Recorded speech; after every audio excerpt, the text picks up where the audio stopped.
Welcome to English Story Hub. Learn English through fun stories. Improve vocabulary, listening, and speaking skills. Like, subscribe, and keep learning with us. The story of MahaShivratri. It happened some 300 years ago. There was a devotee in the southern regions of Karnataka whose mother was aging. She wanted to go to Kashi and die in the lap of Vishwanath, the lap of Shiva. She had never asked for anything in her life but this one thing. She requested from her son. She said, "Please take me to Kashi. I'm getting old. I want to go there and die." The man took this old mother and started walking through the jungles from southern Karnataka to Kashi, a long distance. Being an old lady, the mother fell ill. So he carried her on his shoulder and obviously he was soon sapped of energy. The only way he could keep himself going was by pleading, "Shiva, please do not let me fail in this one endeavor. This is one thing that my mother asked. Let me fulfill this. I want to take her to Kashi. We are only coming there for you. Please give me the strength." Then as he was walking, he heard a bell, like when a bullock cart comes behind you.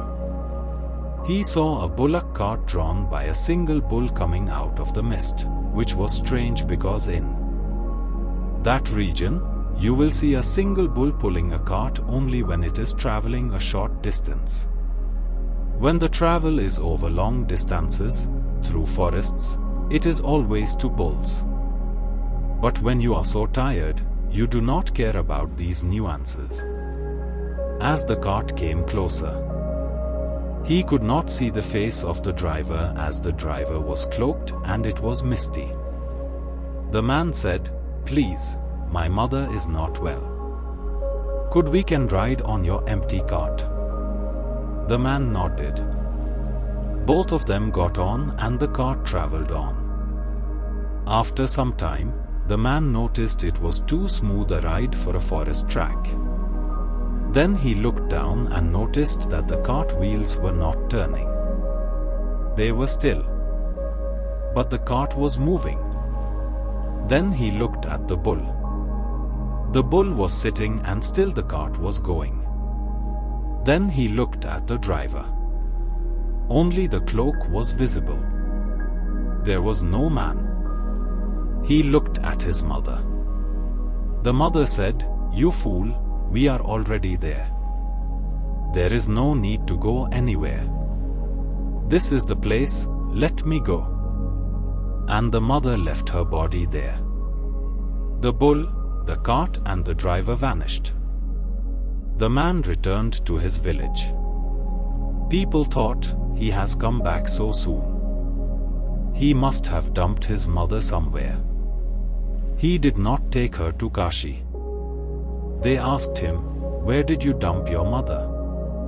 He said, "No, we did not have to go, Shiva came for us." They said, "Rubbish." He said, "It does not matter what you think. He came for us and that is all. My life is lit. I know that within myself. If you do not know, it is up to you." Then they asked, "Okay, then show us something. Somehow show it to us that you actually saw Shiva. That he came for you." He said, "I do not know because I did not see him. I only saw a cloak and there was no face. There was nothing, it was empty."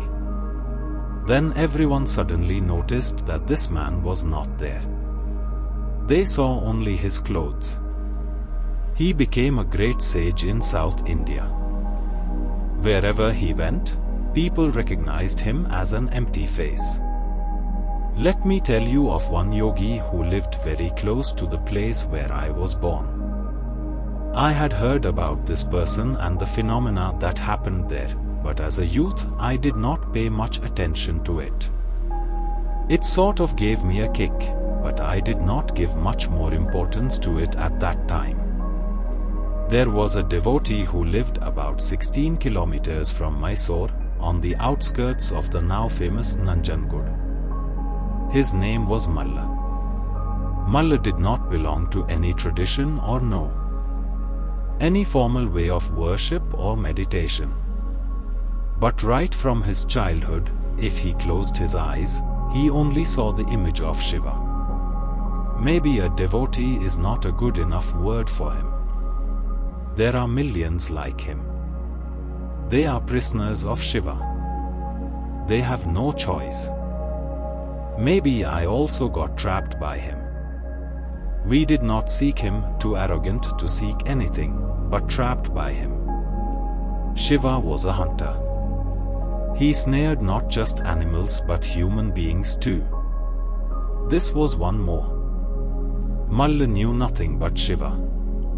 He did not learn any particular trade or craft, and he grew wild. It did not occur to him that it would be wrong if he stopped someone and took whatever he needed from them. So he did just that, and got branded as a bandit. He became a regular bandit on the forest pathway which people had to use. The place where he used to collect his toll came to be known as Kallan Mulai, which means a thief's corner. Initially people cursed him, but when the end of the year came, every paisa that he had collected from people was spent on celebrating MahaShivratri. He threw a huge party. So after a few years, people recognized him as a great devotee and started contributing voluntarily. Those who did not contribute voluntarily, he had no qualms about encouraging them. A few years later, two yogis who happened to be brothers came this way and saw this man who was a bandit but a great devotee. They told him, "Your devotion is fantastic, but your ways are hurting people." He said, "I am only doing it for Shiva. What is the problem?" They convinced him, took him aside and put him into other systems, and renamed the place from Kallan Mulai to Mallan Mulai. Even today it is called Mallan Mulai. And the MahaShivratri event that he celebrated evolved into a big institution in that place. Within about a year and a half from the time he gave up his banditry and sat with these yogis, he attained Mahasamadhi. After they released him like this, these two yogis also sat down and left their body on the same day. Today there is a very beautiful shrine built for these people, still called Mallan Mulai, on the bank of river Kabini. Kuber was the king of Yakshas. Yakshas are intermediate life, they are neither life here nor have they become afterlife, they are intermediate. The story goes that Ravana expelled Kuber from Lanka, and Kuber had to flee to the mainland. Out of desperation for his lost kingdom and people, he started worshipping Shiva and became a Shiva Bhakta, a devotee of Shiva. Shiva, out of his compassion, gave him another kingdom and all the wealth in the world, and Kuber became the richest being in the world. Wealth means Kuber, that's how it is seen.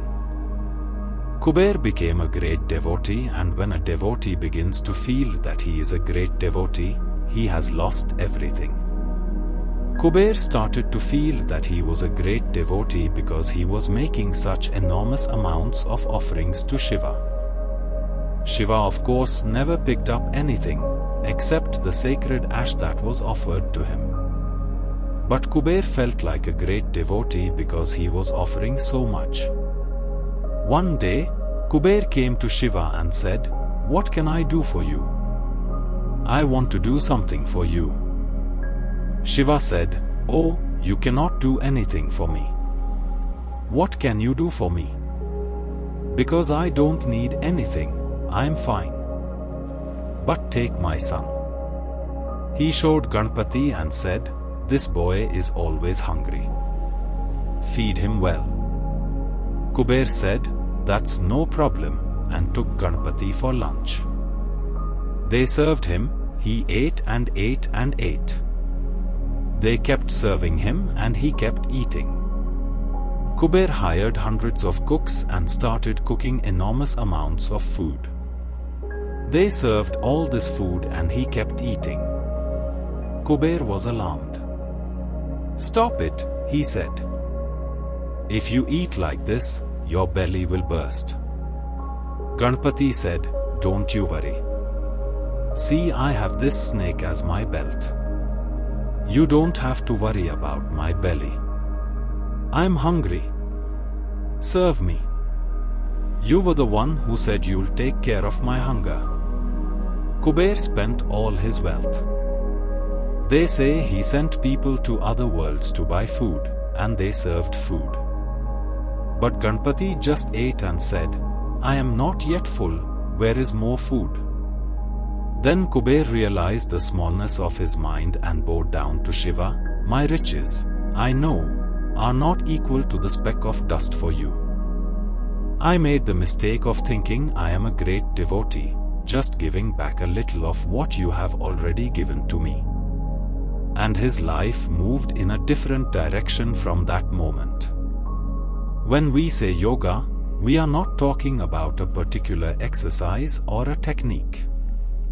We are talking about the very science of creation and how to take this piece of creation to its ultimate possibility. We are talking about a science and a technology through which we can make every aspect of our life into an ultimate possibility. When Shiva started transmitting yoga and expounding the nature of the existence to the Saptarishis or 7 sages, a beautiful incident happened. One of the 7 sages who later came to be known as Bhrigu Maharishi was an ardent devotee of Shiva.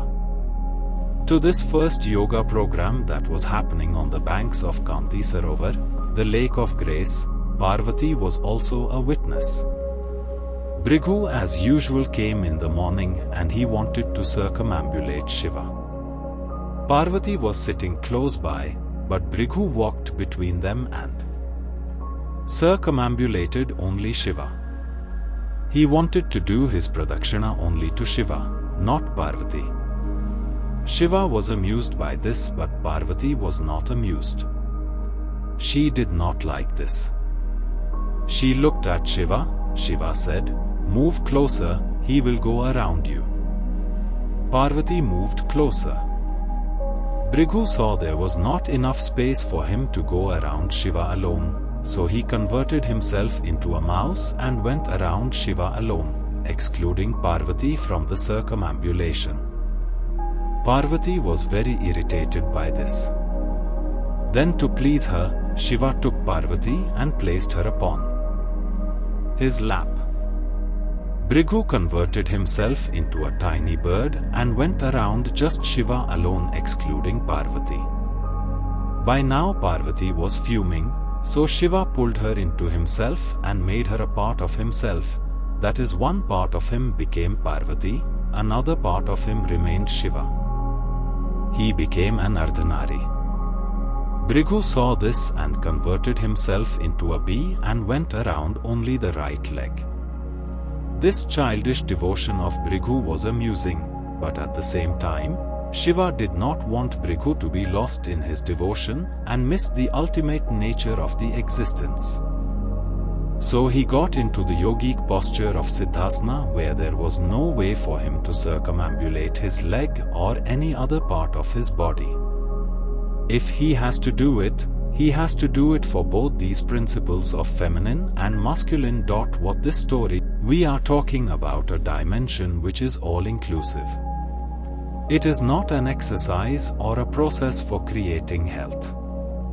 It is about ultimate well-being of the human being, in which you cannot exclude any aspect of life.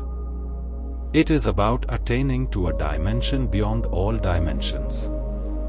It is about a system to use your own existing system, your body, mind, emotion and energies as a ladder to the divine.